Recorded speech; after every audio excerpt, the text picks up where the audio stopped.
You're live.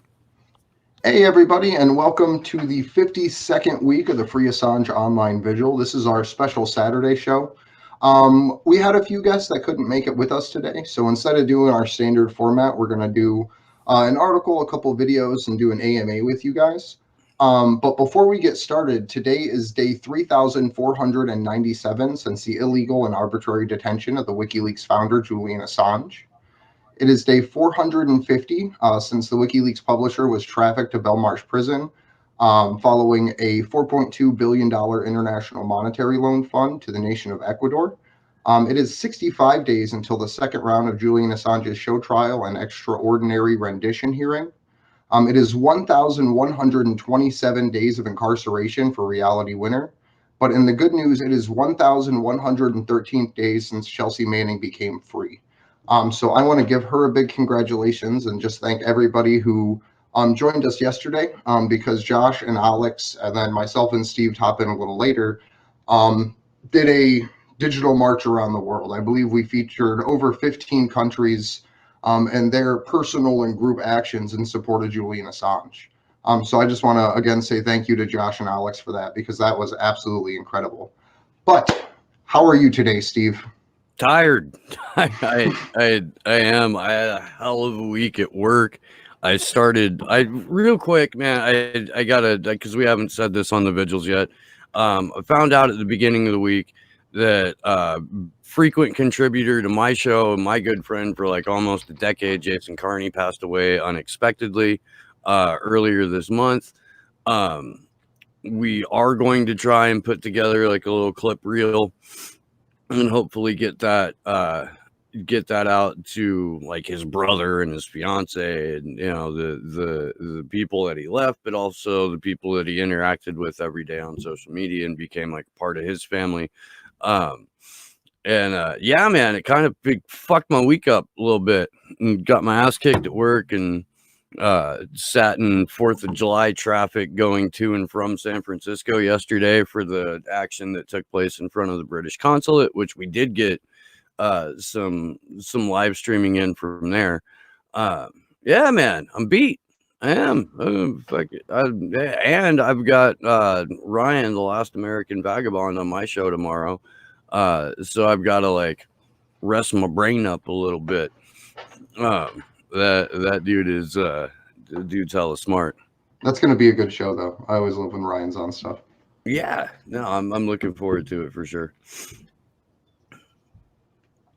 I know Josh hates dead air, I was taking a so sip of water. You caught me off guard. I thought I had another four uh, seconds. But what I'd like to do though is kind of jump right into the stuff that's in the doc, and I think it's important to kind of drive home the point that Julian Assange turned 49 in prison yesterday.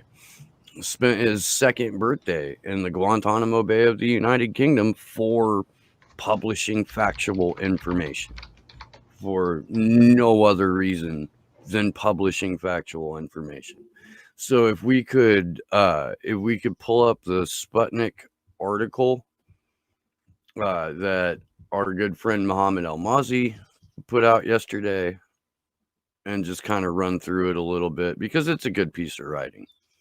Um, Let me know when we've got that up, Josh. It's there. Cool. So I'll jump right into it. Julian Assange supporters from around the world are posting messages of well wishes to the WikiLeaks publisher for his birthday on 3rd July as he remains incarcerated in Belmarsh Maximum Security Prison. We are calling on people to protest by posting selfies with a happy birthday message, despite the fact that Julian Assange is spending a second birthday behind bars. He is guilty of no crime. John Rees of WikiLeaks official Don't Extradite Assange campaign explained. Being put out fantastic graphic um, on the psychological torture that Julian Assange has experienced and discusses the SAMs, the special administrative measures that we've gone through in detail on this show. Um, I have no idea who Norsk Pen is, but I'm gonna assume it's Norwegian journalist. Rees, himself a longtime journalist, called the extradition proceedings against Assange an assault on the freedom of the press, which should be dropped.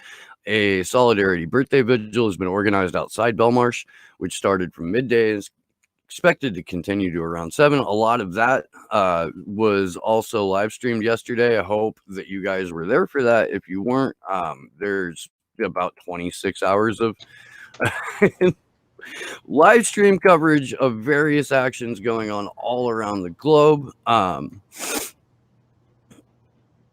Julian's mom put out a gut-wrenching tweet along with Stella Morris, who put out a video of her and Julian's 2 children making a cake, which just kind of broke me a little bit. Mrs. Assange, who no longer gives interviews, also thanked the small independent media and journalists who have continually investigated and exposed the facts of 10 years of abusive legal process against her son. Mr. Assange's mother also passed on a special thanks to you and Special Rapporteur on Torture, Nils Melzer, along with his medical team. Mr. Melzer and 2 other experts in examining victims of torture concluded last year that the WikiLeaks publisher showed clear symptoms of psychological torture. Chris Williamson, former shadow cabinet member with Labour, blasted the continued incarceration of Mr. Assange as bringing shame onto the UK. Mr. Assange has performed a vitally important international public service in exposing the abuse of corporate and state power, including war crimes. The former MP from Derby North, who has since founded the political show Resistance TV, also lamented the fact that the response from most British parliamentarians has been virtually non-existent, which we discussed a little bit last night on the birthday vigil. Their silence makes them complicit in what can best be described as the torture of Julian Assange, and their failure to speak out brings our democracy into disrepute. Doctors for Assange, who also received a special thanks from the incarcerated publisher's mother, recently published a letter condemning his treatment in which they described medical neglect and torture. And if you haven't, please go follow Alyssa Johnson and Doctors for Assange. They are doing incredible work. The messages of hope and support were also echoed by some in the legal profession. Polona Florjanic, probably butchered that, of the group Lawyers for Assange, described the prosecution and incarceration of Mr. Assange as a form of increasingly grotesque lawfare, characterized by a systematic and continuous disregard for his fundamental human rights. She said Mr. Assange has displayed immense strength of character by defying the odds and celebrating his 49th birthday. I just want to get a quick reaction from you there, Andrew, and then we can go ahead and transition into the anonymous video, which is incredible. I mean, I really think the show of support's absolutely beautiful because it comes from around the world. It comes from multiple different political spectrums. But that last line that you'd read there is really heartbreaking to me.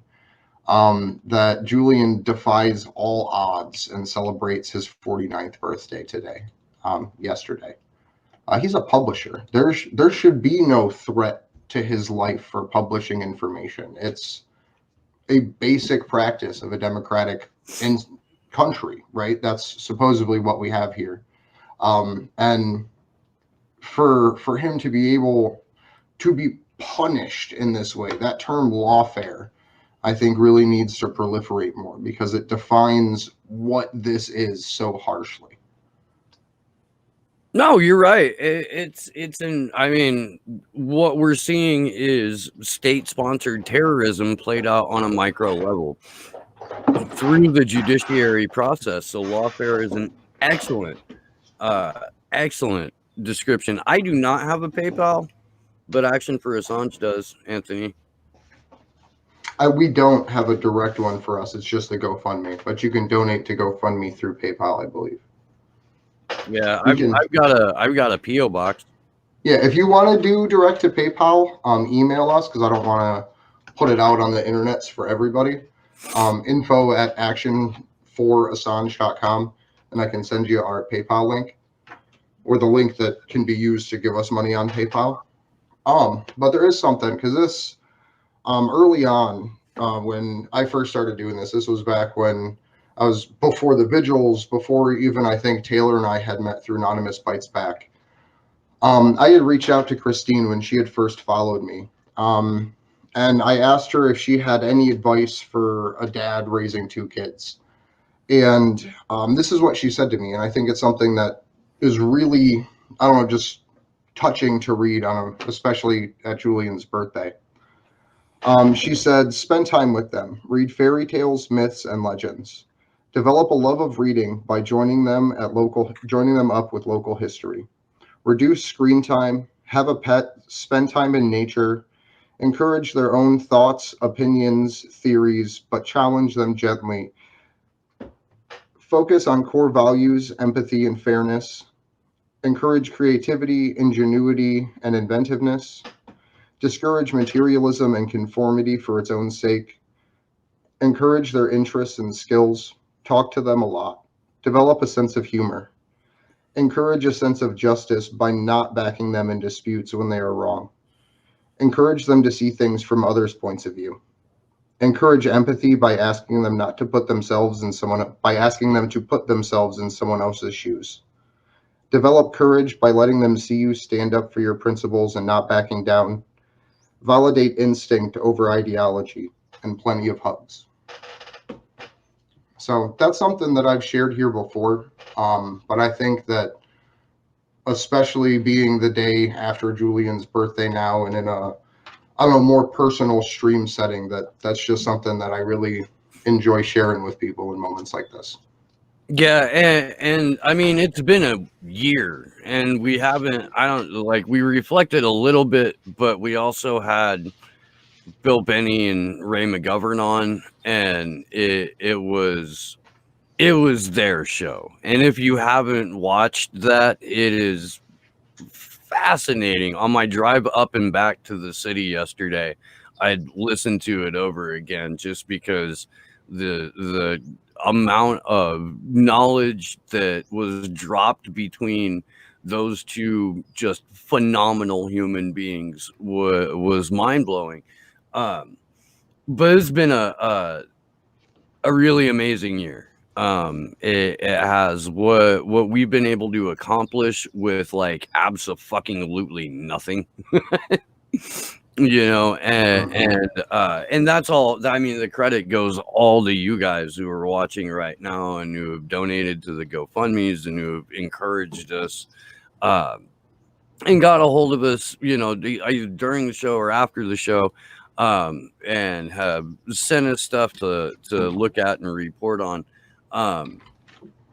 This whole thing works because you guys who are watching right now are a part of it. So thank you very, very much for all of that. And before we transition into the two birthday videos, because we have the anonymous video and Taylor's birthday video for our other two pieces, I just wanted to remind people, because there's a lot of hope and a lot of joy, but that Julian Assange isn't a superhero. He's not beyond just being human. And I think that right now is a really good time to recognize that, and for everyone to just reflect on the fact that if he is simply a person that can do this, then any individual can do something that courageous and that determined, even if it's not with the same skill set, but just in your own way. So this weekend, where they're trying to shut the world down again, but where people are going out, use this time, this weird moment in history, for the first time that person's gotten out of their house for 3 weeks. Approach them and talk to them about Julian. Go and find a 200-person 4th of July event this weekend and just pass out flyers. Every campground around you is going to be completely full. So just use this moment in history at this point to go out there and do something that no one else in your community is doing if you don't go out and do it. And with that, let's go ahead and roll tape on the birthday video that Anonymous put out like late last night.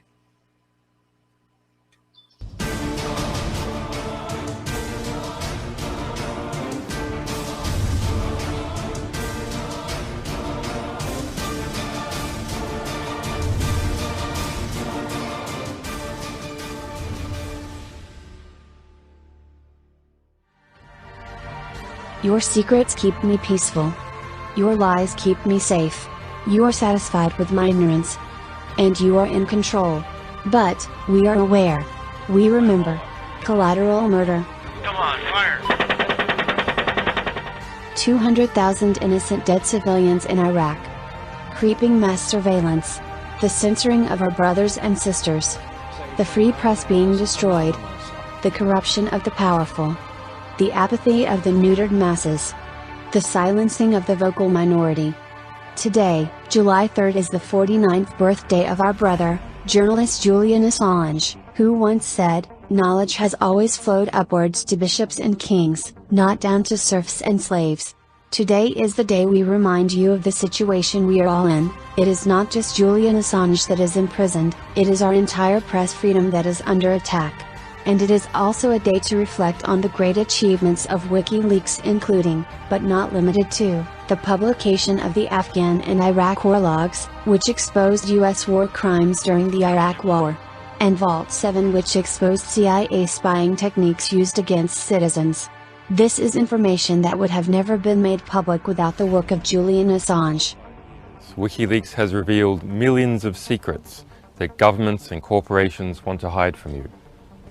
The list of revelations is long. WikiLeaks revelations over the past 13 years have changed our perception of the world around us, and it has changed how we consume information. WikiLeaks provided, and still provides, a platform for every individual to speak up against the powerful. It offers a way to anonymously inform the public about what takes place in secret. As of July 3, 2020, Assange has been in detention for 2,937 days and imprisoned in Belmarsh for 450 days. Historically, Anonymous has been a voice for the voiceless. And we must hold up to that promise.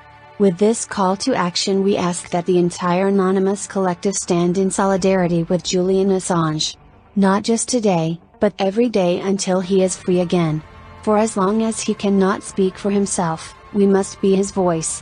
At the same time, we must help those who continue to expose the crimes of the corrupt and the elite. Do not wait for anyone to come save you. We are on the front lines and your help is needed right now. Join us. We are Anonymous. We are Legion. We do not forgive. We do not forget. Expect us.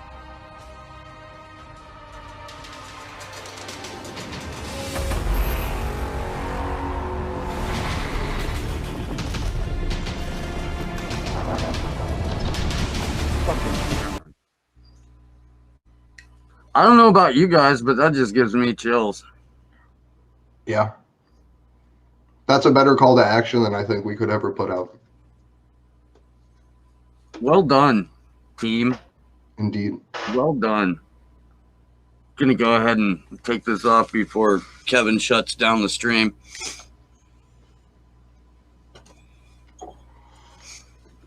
I'm honestly excited to see what comes out, what gets revealed. Because we have, like, this is a crazy fucking year. Like, I don't know if people remember January or not, but that was like 6 months ago, 7 months ago now. And shit's just popped off since then. Like, the whole world is just fucking going nuts. So, thank you. Thank you for putting that out. So a long time ago, and I've got, issues isn't the right word. Like I've over time recognized Jon Stewart for what his role was. But it was in 2007, Jon Stewart was giving an interview, and the interviewer was asking him, I think it might have been when he broke Crossfire. I think it might have been that interview when he like made fun of Crossfire and Tucker Carlson so hard that like within 3 months they canceled the show entirely. Which, by the way, if you haven't watched Jon Stewart end Crossfire, it's pretty fucking funny. But they were asking him like, oh, well, it looks like, or maybe it was 2008, but and it looked like Obama was, going to be the next, president. And they're like, well, how's the Daily Show going to be able to handle this? And Stewart goes, the only way that our show doesn't work is if the world suddenly stops being absurd. and I have no like, I don't have a feeling that the world is going to be any less absurd. Yeah. That camera stuff that's happening with you is nuts today. Well, we spent like, but Josh spent time trying to fucking fix it. Like I've been borrowing my wife's laptop, which is about 3 feet away from me, and I can switch out all of this relatively quickly. But you go ahead and let it just instant psychedelia every now and then, and I think that's a little bit fitting. In fact, I am probably going to have to go replenish my supply of mushrooms later after the show. Jerofus, welcome to the chat. Remember, guys, this is an AMA, and we only have one more video left to show you. So if you have questions, please throw them at us. And before we get into this last video, we have a GoFundMe up. I've put the link in the chat, but I'll drop it in there again. First of all, we would like you to join us in DC, if at all possible. We'll be there for that 3 weeks, at the beginning of Julian's rendition hearing to the end of it. But we also need you to help us circulate this. We have a new video that we'll be putting up here after the end of this stream, just thanking the donors that have helped out so far. But we also have a skeleton of events. We have different people and different groups we're pulling in to help fill up different days. So please plan on being there with us. If you are able at all, please donate. If you are not able, please help us circulate the link. But then additionally, we also have our call to actions. So this is something that we work kind of hard to put out as a group, but we want to make sure that people are actually engaging in them too. So what we're going to do, just to kind of give everyone an idea for next week, because this is something that we figured out on the show yesterday, actually, when we were talking with organizers from Mexico. AMLO, the president of Mexico, has actually come out in favor of Julian Assange, and he has a meeting in a couple weeks with President Trump. So what we're going to do is this coming week, we'll release it on Sunday or Monday. We're going to put out the list of all of the emails for the Mexican consulates and embassies and that on our actions for next week. And we need everyone to get involved to help us send emails to them to specifically ask for the president of Mexico to speak with Donald Trump about Julian Assange. So that's something that this could make a huge impact. The timing is really, really perfect, especially with Commander X receiving political asylum in Mexico. So yeah, I really look forward to putting out next week's action, and I really, really hope that everybody can get involved with it. I wasn't flipping you off. I was flipping off my camera. I want to say for the record that X's lawyer is a very, very, very beautiful woman. It was hard to concentrate on. And she had a very wonderful Legend of Zelda t-shirt on. Absolutely. And that makes it even more wonderful. Yeah, but having her on yesterday was awesome because she was really, really insightful. I would love to pull her back in for like a group panel interview about it. The old couple that does the vigils in Oakland at on Fruitvale Avenue, they stopped during coronavirus. They're starting back up. They would like to be on next week, so I've got their contact information. And that guy Ryan is just like an Oakland activist legend, dude. He's been around. Beat my camera. I'm going to beat it. I'm going to stomp on it, and I'm going to be in pieces. Did you try turning it off and back on again, Steve? What I'm gonna do is I'm going to suck it up and buy like a $500 computer on a credit card and make minimum payments until I'm 47.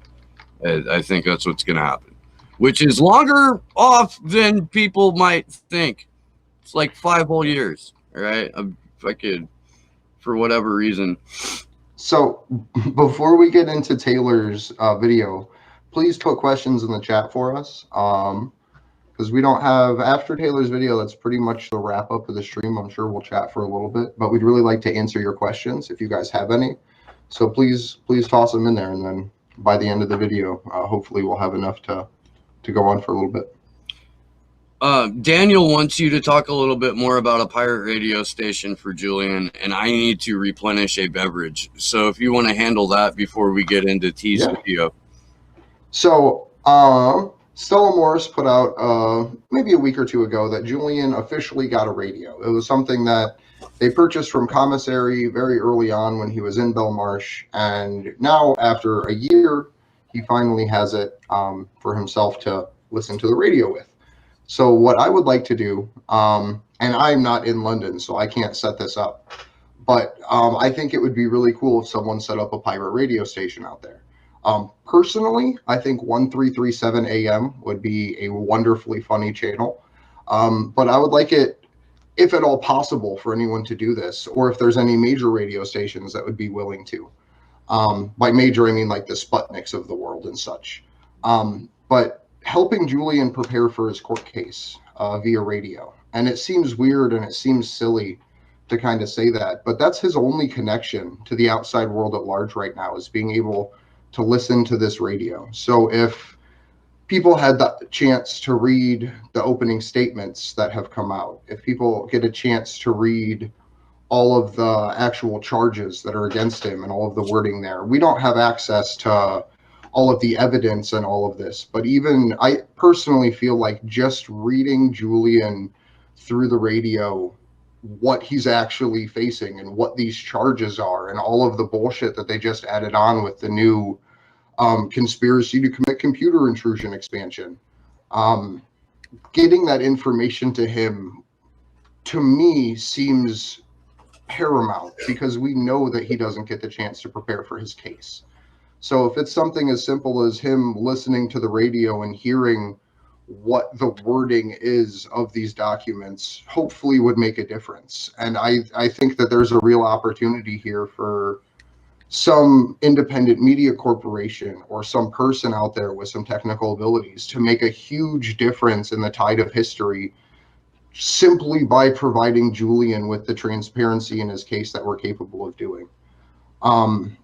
And it seems far-fetched, it seems hopeful, but it's an antiquated technology. You can literally go on Amazon and buy it. And if I had the means to get to London or to organize with people in London that had the ability to do this, I think it would be incredible. So if you're someone that's interested in helping out with a project like this, that has some technical know-how, that can help in some way develop the basic infrastructure like an antenna that we would need to be able to do this, please contact us. Because I don't know if it could even get anywhere, but I just know that I feel like that would be a huge benefit in this situation. And Josh fucking hates when I talk about this, because technically it would be illegal. I'm assuming you can't just bootleg airwaves over in the UK. But Right? who gives a fuck, honestly, at this point in human history? Because it's illegal to put a publisher in jail. He has the right to publish information. He has the right to know what he's being charged with, and all we're doing is facilitating him having his rights. So regardless, and this is a terrible thing to say on YouTube, but regardless of that, I think a pirate radio station would be fucking phenomenal and would go a really long way to even just edge the course of human history to the side a little bit. Welcome to Radio Free Assange. Fuck your empire. Here we go. Yeah. Yeah. 1337 AM. Which look, if you are technologically inclined, all it takes is an antenna within like 500 meters of Belmarsh to be able to broadcast that signal, even at a like, and that's something that can be moved very often. Like, as long as you've got I guess we were talking about doing this here in my town in Boulder Creek, like, fuck dude, 10-15 years ago we were talking about having a little pirate radio station. Now we actually have a radio station, and it broadcasts about 3 miles. It's just tiny little public, or publicly funded Radio Free Boulder Creek, and it really didn't cost that much. Like, to have a fully functional operating radio station, it's like $50,000 a year to be able to do that. And that's with all equipment purchased. And then after that, the cost drops significantly. But you can set up pirate radio for significantly less. Not that we're encouraging illegal behavior, Kevin. Not that we are, but we are. I mean, is it illegal to encourage illegal behavior if you're not in that country? I think though? it falls under conspiracy, like conspiracy to commit computer Radio intrusion. Conspiracy to commit radio intrusion. Yeah, conspiracy to commit airwave intrusion. I think is I don't know. Look, man, if the UK is going to shit on every principle of law that they have, and they're going to act as a satrap for the, State Department or the CIA or even just the global intelligence sharing network that is the Five Eyes. Fuck you. And Steve's camera swaps. If they're gonna crap on the rule of law like that, it seems like turnabout is fair play. It seems that way. I mean, that's why hacktivism is vital. That's why activism in general is vital. Bobby Foxglove in the chat. Do we know how does he receive communications? So the report that we've been getting, Bobby, is he's in there 23 and a half hours a day in total isolation for 30 minutes a day. He's allowed to walk around a concrete yard with 4 other prisoners. His legal team has been denied visitation except for over the phone because of COVID. Like, the prison is saying, no, you can't come in here because there's COVID-19 here and we don't want to risk exposure to you. But no, we're not going to let them out on compassionate release, even while monitored. It's the same sort of intellectual disconnect that allows them to say, well, we can't release him at all because we haven't charged him with anything. And gonna freak out. Hey, wiggle that cable a little bit. I think it's the You connector. wiggled it. Yeah, Now both of them are on. Yeah, it's the port. Now it's not recognized. Do we want to play? You're going to have to swap it back if you jiggled it and it completely disconnected. You'll have to go into your settings in Jitsi probably and reassign the camera. While we are having these wonderful technical issues, do we want to play Taylor's birthday video? Yeah.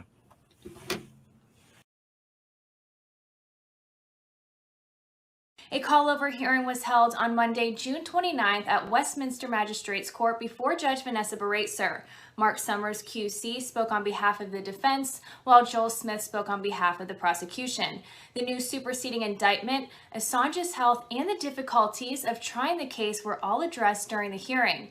The latest indictment, which we've covered in a previous report, alleges that Assange recruited hackers and conspired with the hacktivist collective Anonymous, specifically the hacking group LulzSec. This is all based off of the testimony of 2 unreliable government informants.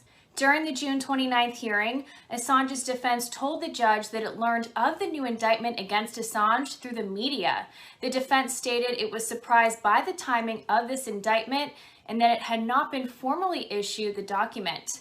Judge Baratzer claims that she too did not receive the document, but was emailed about the existence of the new indictment. WikiLeaks editor-in-chief Kristen Hrafnsson issued a statement which was published through the Don't Extradite Assange campaign. This underlines what we've seen before, the total disregard for the due legal process in the case. It also shows the discontent or disregard the US has for the British justice system. Mark Summers, QC, for the defense, stated that the new allegations impact future hearings. The defense is due to submit final evidence in the case by July 10th. The new indictment makes it more difficult for both sides to meet the deadlines and requirements set by the court. Joel Smith, for the prosecution, said its psychologist has been unable to assess Assange due to the COVID-19 restrictions in prison. And because of the coronavirus, Assange has been unable to attend his hearings via video link and was not in attendance at this latest hearing. A series of solidarity actions will be held throughout the months of July and August. For more details, visit wiseupaction.info. On Friday, July 3rd, to celebrate Assange's 49th birthday, Candles for Assange events are being held around the world, including in Cottbus, Cannes, Frankfurt, and Hamburg. For details, visit candlesforassange.com. You're back. I just want to give a big thank you for Taylor for making that. And I would like to apologize to the inhabitants of Cologne, Germany, because every time their city is announced, that someone crackers up and tramples all over the name. It's not as bad as Munich. So Alex pulled off a great one last night with her British New Zealand accent, trying to read off the Spanish error message. I don't know if you remember that one. That was pretty good. Yeah, my Spanish for living in California is weak. I can do construction Spanish, which is mostly a series of gestures, and kitchen Spanish, which is mostly a series of swear words. But so I do want to give a big thank you though to Taylor, because she's been doing an absolutely amazing job over at Activism Munich, circulating this information about Julian. Every time there's an update, she puts out a really well-produced, high-quality video about it. So I just want to give her a big thank you, because that goes a long way. And she's still going on radio stations and TV interviews all the time, promoting Julian and talking about him too. So she's out there doing a really Herculean effort, working pretty much like 10 to 14 hours a day, almost every day, making sure that she can still produce high quality videos and that everything gets put out. So big shout out to her, @_Taylor Hudak on Twitter. But yeah, do we have any more questions in the chat? Because I don't see any between A for A and Unity for J. Do we have anything over in Steve's chat right now? let me look. If you guys have any questions, feel free to toss them up and put them in there, because we're probably going to be wrapping up here in a little bit. So if there's anything else you want to know, just give us a... So Bobby Foxglove says, we absolutely live in cartoon land. It is still beyond absurd that is being held without charges. Is that not illegal? Kangaroo Court Theater of the Absurd, cartoon land. So look, it is legal. He's being held what they call on remand. And a remand prisoner is someone who is waiting to go to court. It's very, very similar to people in the U.S. who spend time in jail because their bond is too high and they can't afford their bond. So they're being held in jail on remand because they can't afford to bond out. And that actually, the last time that I talked to Jeff Black, who's been on the vigil, who we need to get back, probably give him a well check too, I would imagine. The last time I talked to Jeff, it was slightly over 70% of every single U.S. citizen that's in jail, not prison, but jail, is there on remand without charges, waiting. We're not being charged with anything, but just waiting to go to court, which is a staggeringly high number. And I've been one of those people.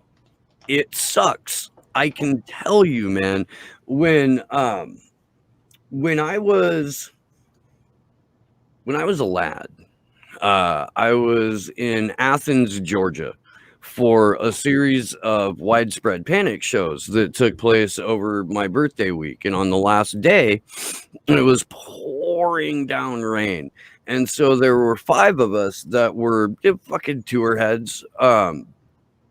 And we were standing underneath an awning out of the rain, and we got swarmed on by bicycle cops who fucking threw everybody against the wall and pocket checked everyone. And the cop that searched me pulled out 6 hits of ecstasy from my pocket that were not there before the cops showed up. So I spent 3 months in the Clark County jail waiting to go to court. My bond was set at like $100,000 because they were trying to pursue, like, I think trafficking charges originally for 6 hits of ecstasy, by the way. Like, I don't know why they think that's kingpin shit.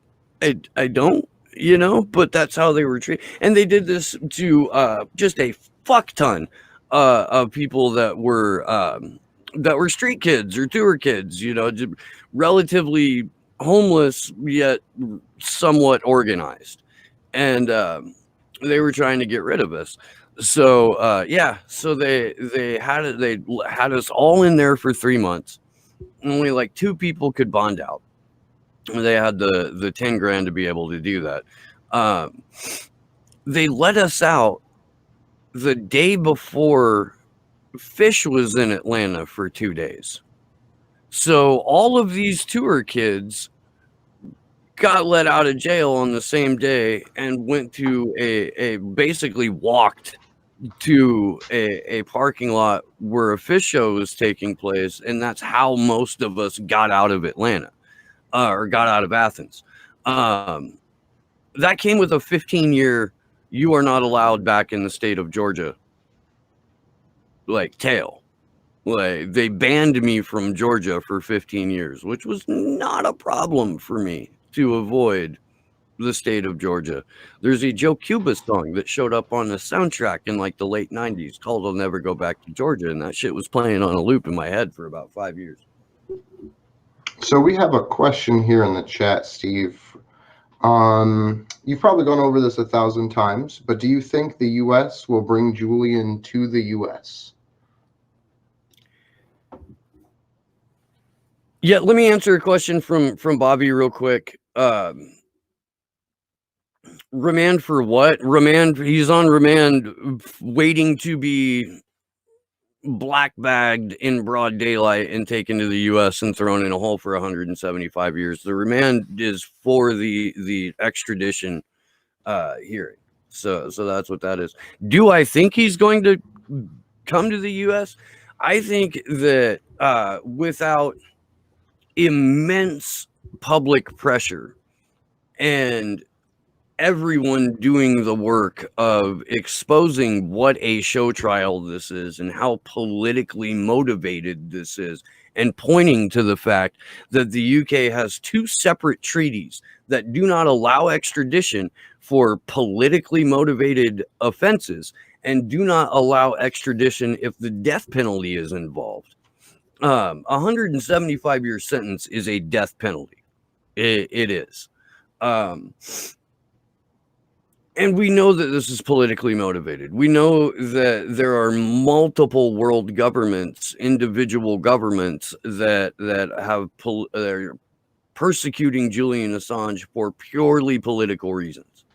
And just to piggyback off that with the terminology that we used, a couple weeks back we had a French journalist and activist on who we were talking to about words and terminology, because we use the word traffic instead of arrested, and he used the word rendition instead of extradition, or extraordinary rendition.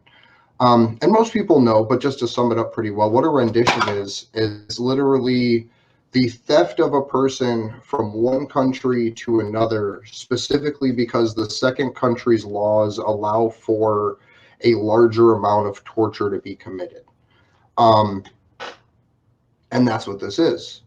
So I think that the U.S. wants him here. I think that they are foaming at the mouth to be able to do whatever the hell these evil fucking people want to do to someone that exposed their crimes, who literally just pushed some buttons on a keyboard and was able to be adept enough at it to literally embarrass the elites of the entire world. So I think that they will go to whatever fucking length they want to get him here, because ultimately the power of a state is its ability to break its own laws.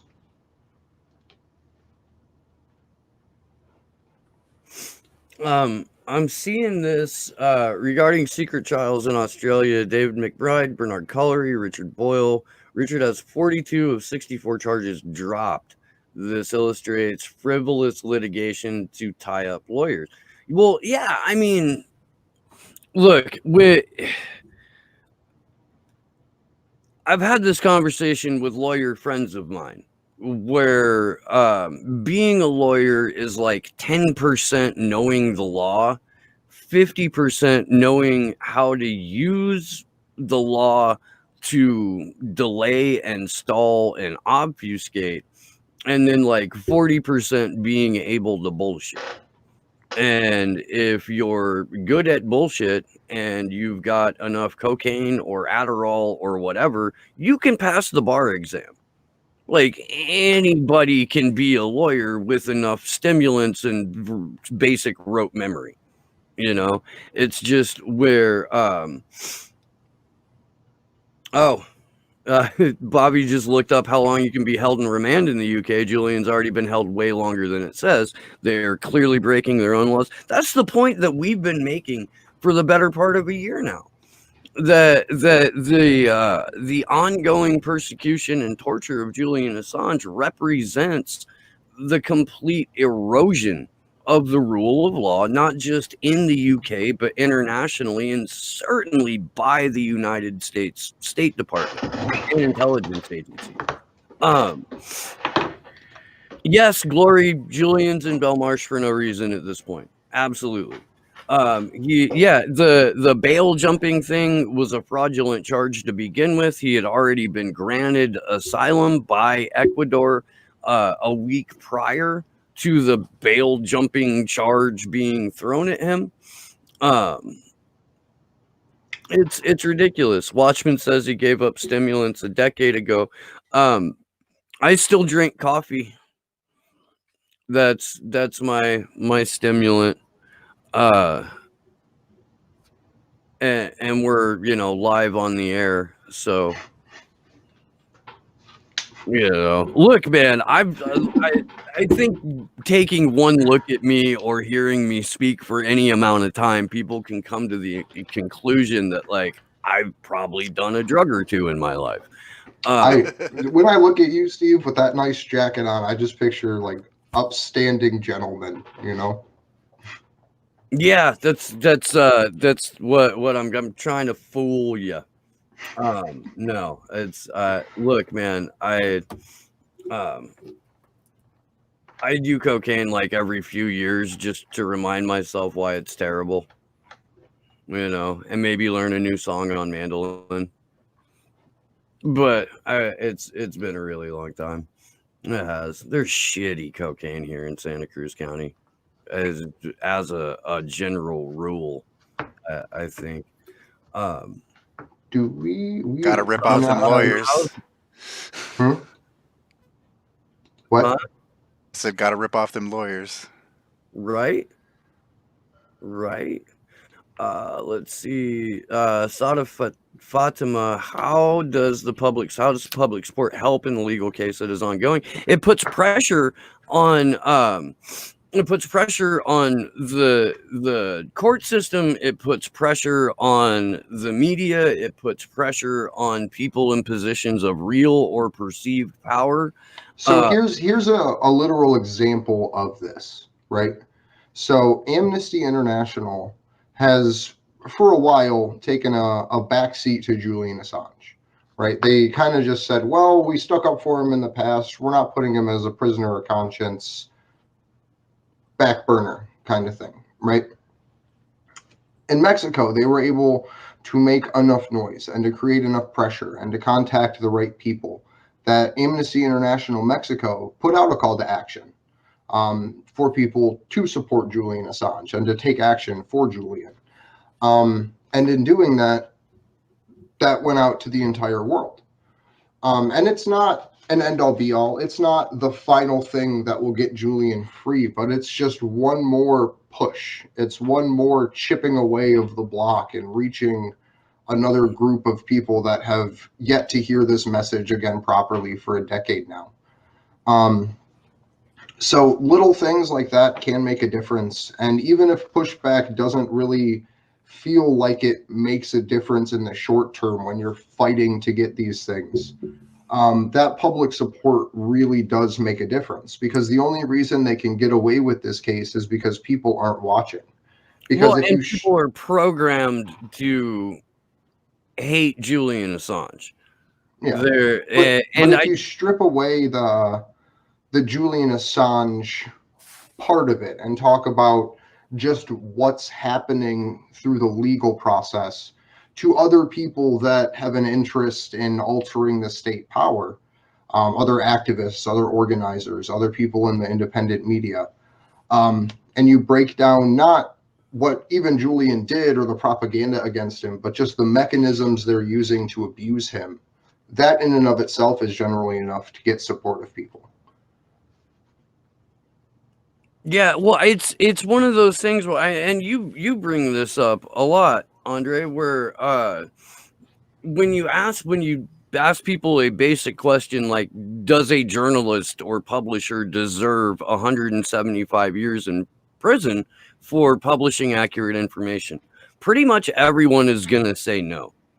So if you can engage someone in a conversation that isn't centered around the character assassination of Julian Assange, if you can get it down to bare bones of what this is really about, then you can have an impact. Credico last night brought up Nelson Mandela and how there was eventual like massive global support for Nelson Mandela. That took almost 27 years in order to get that going. It took people genuinely understanding what apartheid was and the role that the US and the UK played in it. Eventually becoming a supporter of Nelson Mandela was so widespread and popular that you've got someone like Joe Biden lying, saying that he was there protesting and shit like that. Like that's how that's kind of what we got. We've got 65 days to drive that message home. And if you are currently part of an activist group, if you are currently someone who's been involved in demonstrations, we need you to be the liaison for the fucking gravity of this situation, which is no matter what your cause is going to fail if you don't have the ability to get the information out.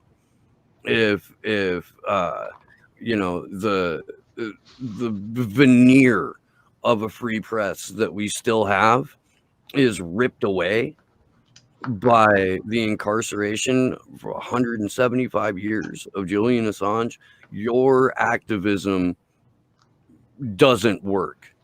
Like even getting out into the streets. Do you remember just a couple of years ago when there were like 23 separate teacher strikes going on at the same time that had positive end results for the teachers?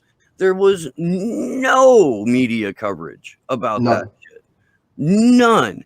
They were even the independent media only covered it a handful of times, and that's because it was so hard to find information on.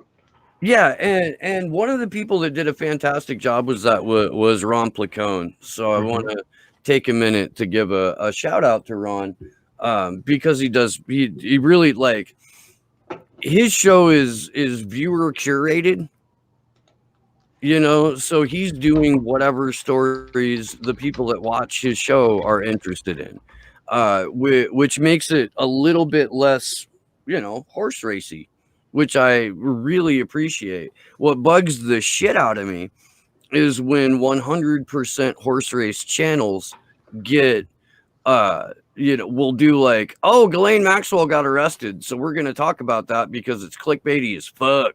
And we're going to go ahead and get AdSense money out of that.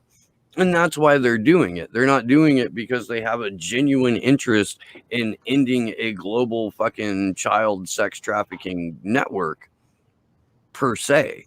I'm sure they want it. I'm sure everybody that's watching right now would like to put an end to that.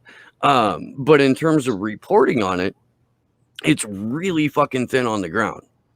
You know, so when you see a content creator that only does horse race shit, that suddenly comes out with an item of news that is just so far and removed from their normal routine, you got to be able to put two and two together and go, oh, this is for clickbait. And I know that there are channels that have been discussing this for years that have a much better understanding of the overall situation, like Jason Burmis. Mm-hmm. Jason Burmis actually drove out, as of yesterday, was driving to the house where they found Ghislaine Maxwell. Like, that's on the ground journalism. Like, that's fucking reporting. But so we have a question in the chat here. I heard several people tell me that it's selfish to make freeing Assange your #1 issue over healthcare, etc. What do you say to that army of Bernie apologists? With that hits me with that. So the exact same thing that I just said. Like, your advocacy for whatever cause doesn't stand a chance without your ability to freely share information. And your ability to freely share information is being threatened on a global scale right now by the persecution of Julian Assange.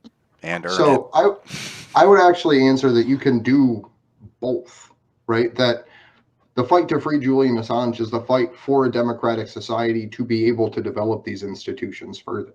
So I think if anyone that's like, oh, healthcare matters, but fuck Julian Assange if we can get that, explain to them, like, it's about how you view the role of government and what the fuck's happening right now. Like, would you want the same war criminals actively prosecuting Julian to be the person to make decisions about your healthcare while Bill Gates owns every single institution that makes healthcare decisions? No. So it's, yeah. But you don't hear about those things because our media is owned by the same oligarchs that own the institutions. So it's this collective issue, like Steve is saying. Yeah, I'm hard pressed to find a Bernie supporter that doesn't, on some level, believe that there's a shared consciousness or a global community kind of thing. They talk a lot about worker rights and worker solidarity. You aren't going to get accurate information about what is happening to workers if there's no fucking free press. And if you want to, and if you're actually a well-educated person on these issues, you would understand the history of the prosecution and the use of the Espionage Act as a way to target predominantly left-wing anti-war union organizing voices. The first person to be charged with it was Eugene Debs. He was an anti-war organizer here in Ohio that read a 4-minute speech that landed him in prison because he said, don't join the U.S. military. And the first caveat to our free speech under the Espionage Act happened because of Eugene Debs giving a simple speech about entrance into World War I. So people who actually can understand the scope of history and how these things are used can see the direct connection between workers' rights and ending the global war apartheid state. And Julian Assange was someone, while he was not a leftist per se, he was still someone that supported ending the global war state.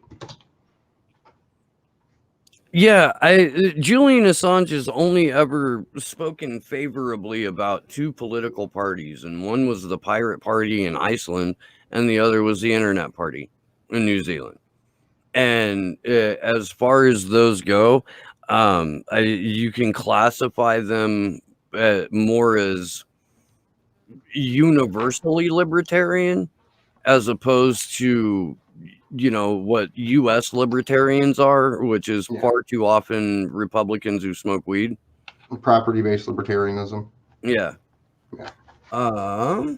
Let's see, Sada Fatima. And if I'm fucking your name up, you can let me know in the chat.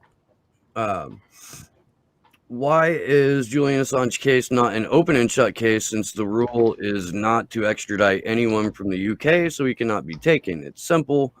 So why is it a long run case, or it's extended this much? Because it's a giant stitch up by global superpowers. There have been a number of people who have made the point that Julian Assange is one person who is the face of one media outlet that is going up against the largest superpower in the world, in the United States, and then B, the Five Eyes countries, and then C, every other government or corporation that he has embarrassed over the years by simply publishing what they do and how they operate. I made this point, I think, on Gordon's podcast. I did like a 2-hour podcast with Gordon earlier in the week. That happened at like 6 a.m. my time. So I don't remember a whole lot from it. But the same people who will sit there and tell you, if you don't have anything to hide, you don't have anything to be afraid of in terms of the surveillance state. Once that axiom is flipped on them and you expose what they have hidden, they don't like that at all. They freak out. They lash out like petulant children. And but petulant children with billions of dollars, private armies, and lots and lots of influence within the oligarchy. So I think people need to draw that conclusion a little bit more. I think people need to kind of push that a bit. You know, the WikiLeaks has always been about privacy for the individual and transparency for the powerful. I just said it in the anonymous video. Julian Assange has said information goes upwards to the powerful. Rarely does it go to the serfs or peasants, which are us. Trying to see what we got here. It's a question about deepfakes. I'm trying to find it. It's near the bottom. Gerald Kelly, what do I think about deepfakes, using them in the future to start wars up? I absolutely. I think that deepfakes are going to be involved in a series of false flags over the next decade. Do you know what's interesting? So WikiLeaks still has their like insurance files, right? The files that you can download that aren't previously released, that there's a key supposedly that gets released and then they can be opened, right? Those existed before commonly accessible modern deepfake technology.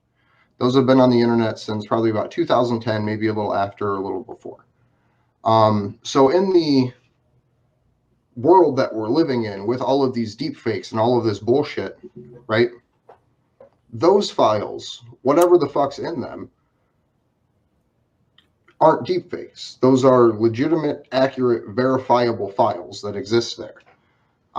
So I think what we could potentially see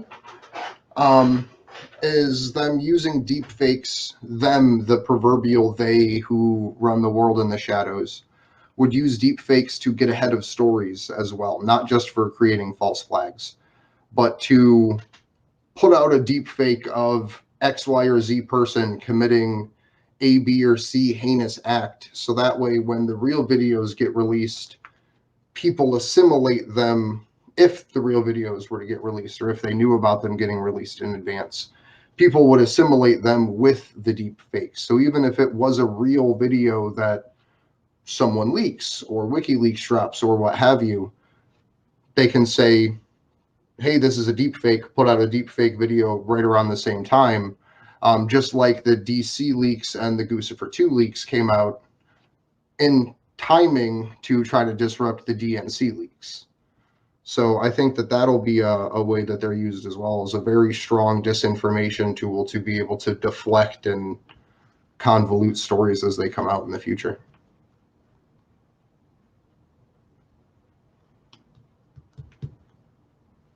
You're muted, Steve. You're still muted, Steve. Somebody was asking for the GoFundMe link in the chat, and I was trying to get to it, but I had to switch computers halfway through. I'll throw it in there. It's gonna take a second. I got it.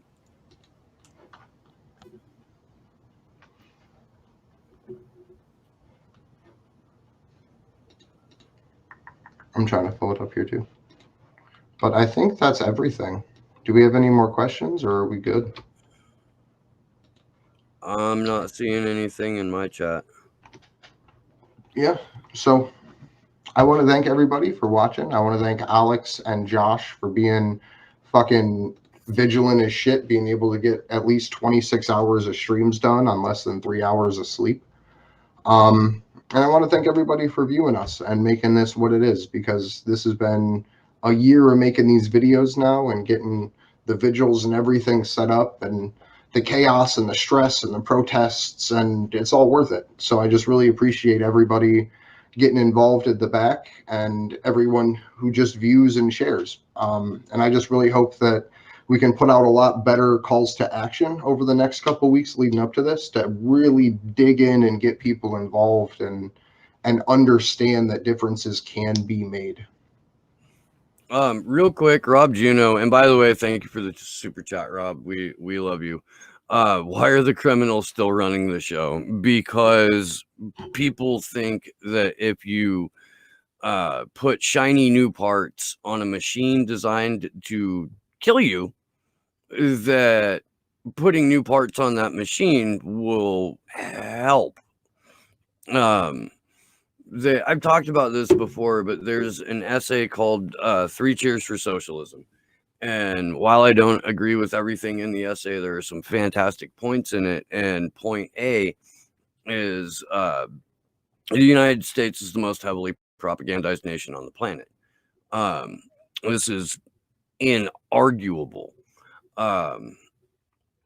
The other very salient point is the Americans, as a rule, don't know our own history, and I think that this is something that you can take and put into all of the Five Eyes countries. There are all over the place people who flat the fuck out don't know the history of their own country, and when they talk about it, you get looked at like you've got fucking 5 heads growing out of you. I've made the joke before that you could literally go to your coffee shop right now, open up a laptop, pull up the CIA's own website, and read off the declassified information on the CIA's own website, and people would go, "You're a fucking nutcase, tinfoil hat, conspiracy motherfucker," and you could flip the laptop around and be like, "But look, it's their shit. I'm not saying this, they are," and they will have such a pre-programmed reaction to that they are not going to believe what they're reading, because it counteracts so hard with what they've been propagandized over. So yeah, I hope that I hope that clears up that question, and then yeah, we can go ahead and sign off. Yeah. My name's Andrew Smith. You can find me on Twitter at Andrew Zigman. You can find us at action_4 Assange. You can also find us at actionforassange.com, and you can email us at info@action4assange.com. And I'm Steve Poikinen. I host a show called Slow News Day. You can find it on YouTube by typing in Slow News Day Podcast. I'm also on Rockfin and DLive. And we'll hopefully be on a couple of more platforms over the next month or so. Tomorrow, Ryan Christian from The Last American Vagabond will be my guest. That will be a lot of fun. Make sure that you're there for that. And yeah, we love you guys. Thank you all who have been here in the chat with us from like day fucking one. Much love to you guys and to people who are just starting to come on board. I'm not the type of person that's going to shame somebody for coming into this movement late in the game. I know that happens a lot in activist circles where people are like, "Oh, well, where the fuck were you 5 years ago?" Blah, blah, blah, blah, blah. No, that's not how we're gonna do it here. So thank you all very, very much. Thanks to Sleepy Josh on the ones and twos, and my co-host Andrew Smith. And yeah, we will see you Tuesday for the vigil, where Dame Kathy Vogan will be on, and I am trying to coordinate with Marjorie Cohn to have her on as well. So I hope that works out. If not, Dame Kathy is fascinating in and of herself, and that will be just a wonderful interview. So we will see you. Hopefully, I'll see all of you guys tomorrow on Slow News Day. And if not tomorrow, then Tuesday. Good luck to us all.